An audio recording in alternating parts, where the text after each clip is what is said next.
Welcome to China Aviation News, and this is Campus. We are now at Air Tattoo of 2014. Today we are very honored to have Mr. Chris Murray with us to talk about the backscreen story of Air Tattoo. Good afternoon, Mr. Chris Murray. Good afternoon to you. Very glad to have you here to be with us. I'm very pleased to be here as well. As we talked about just now, and could you please talk about how you make a range of the airplane?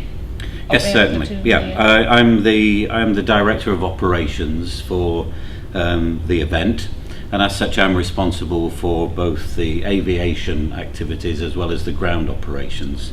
As far as the aircraft are concerned, we virtually start as soon as this show is finished to put together the next year's show.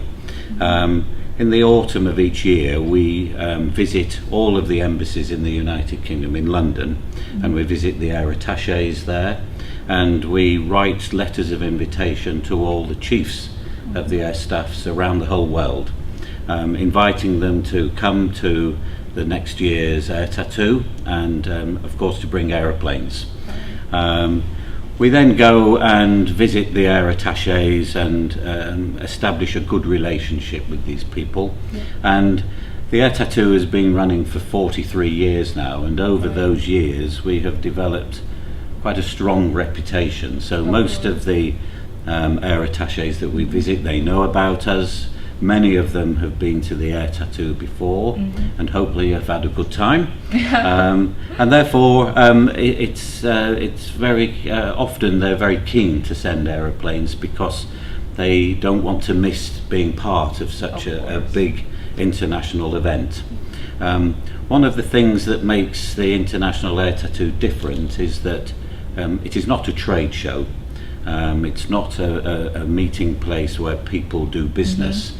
It's very much a collection of like-minded people who are here to celebrate aviation and the advances that have been made in technology, and of course the skills of the people who fly these wonderful machines. So it's very easy for me to persuade them to come. The constraint is obviously money. And we generally ask people to come at their own expense, and very often the majority of the overseas air forces do just that. They participate at their own expense because they understand the benefit of being here. So about towards the end of each year I start getting responses to my invitations that says yes, the Chief of the Air Force would like to attend, and he would bring a particular aeroplane. When we write to them, we actually are very specific about the type of aircraft that we like, or we would like him to bring, because we try to persuade them to bring different types of aeroplanes so that when they arrive here we have a very wide range. We also talk to the Chief of the Royal Air Force, and we ask him what operational theme he would like us to celebrate.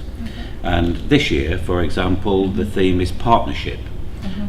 He chose partnership because in the modern world many nations cannot afford to operate on their own, and they have to operate in partnership with other nations.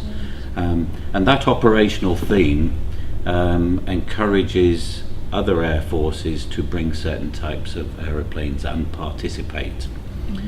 One year it might be intelligence, it might be reconnaissance, it might be strike attack. We change the theme every year, and that influences the type of aeroplanes that we get. So about the end of the year we start to get a feel for the number of aeroplanes and the types of aeroplanes that we're going, and then as the information comes in we go through a process of determining whether or not the displays are safe to be put in front of the public. We are a military air show, and as such we operate under the military aviation regulations as opposed to the civil aviation regulations. And so we scrutinise all the documentation initially to make sure that it's appropriate.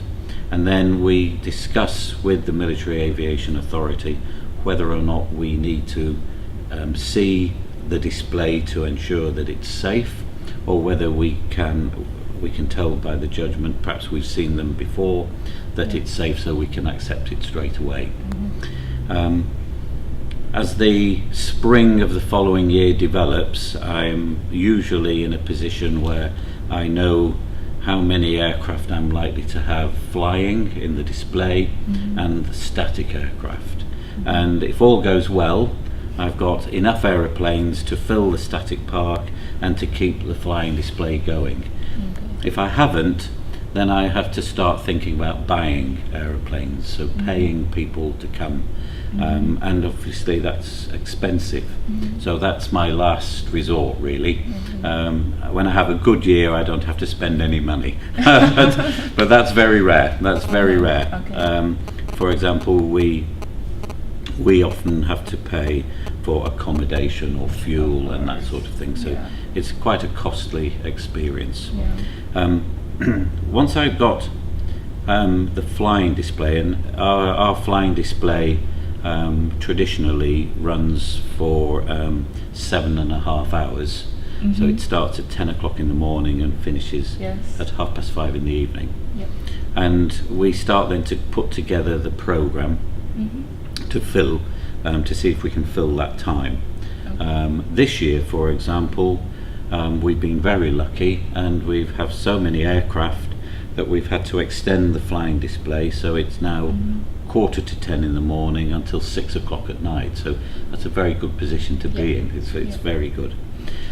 And then at the Air Tattoo, one of the things we pride ourselves in is creating unique combinations of aeroplanes, and trying to, we call it the theatre of the air.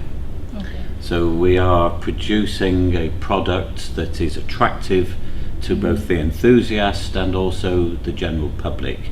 And we do that by trying to put together different combinations of aircraft and different sequences. So we don't want all the helicopters at once and all the fast jets at once, so we structure it. This year, for example, we were celebrating the 50th anniversary of the Red Arrows, the Royal Air Force Aerobatic Team. And yesterday we did a formation with all the team leaders of the other international teams that have come here. That was very unique. You would not see that anywhere else in the world, and you'll probably never see it again. So it's those little moments that make this a very, very unique experience. The static aircraft, of course, some air forces are only ever prepared to bring aeroplanes in for static display. One of the disadvantages of where we are here is that it's a very big showground. The main runway here is it's about 3,000 kilometers long, and so the showground is very big. And big spaces need lots of aeroplanes to make them look full. I think we probably this year have something in total about 260 aircraft here this year, but that's not enough to fill all the space that we have. And each year it is becoming more and more difficult to get the numbers of aeroplanes that I need to make the showground look full and attractive. And that's really down to the world economy and the expense, and also the operational environment, because over the recent years obviously a number of air forces have been engaged in military operations, and so therefore a lot of their airframes are committed, and that's a constraining factor. But overall, that's sort of how we do it, and we've survived, and we put on, I believe, a very good display every year. I'm sure. And it's like, I think it's a sort of self-fulfilling prophecy almost, if I could say that, because the more you create or a better reputation, then the more people want to be part of it. And when we are talking to the air attaches, and we say, oh, the Germany are sending me this, and I tell the Italians that, then the Italians will say, well, I want to send one of those, and so we get them all in, and that's how we do it. Okay. That's how we do it. Right. And that's why I have grey hair.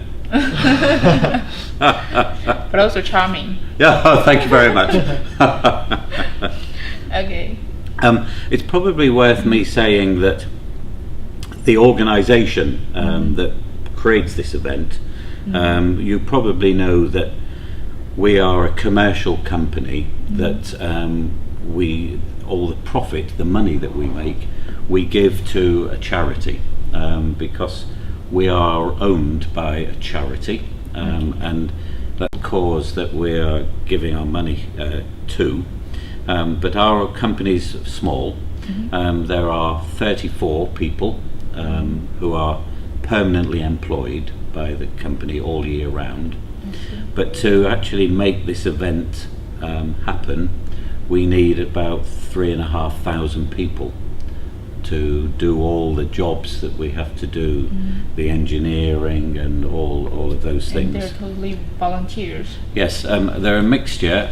We have about 1,000 people here who are military personnel, who are loaned to us because this is a military establishment. Yes. There are a lot of security considerations that we have to consider, and there are a lot of jobs that require military skills, and so we go to the Air Force and a youth organisation, and they give us about 1,000 people in total.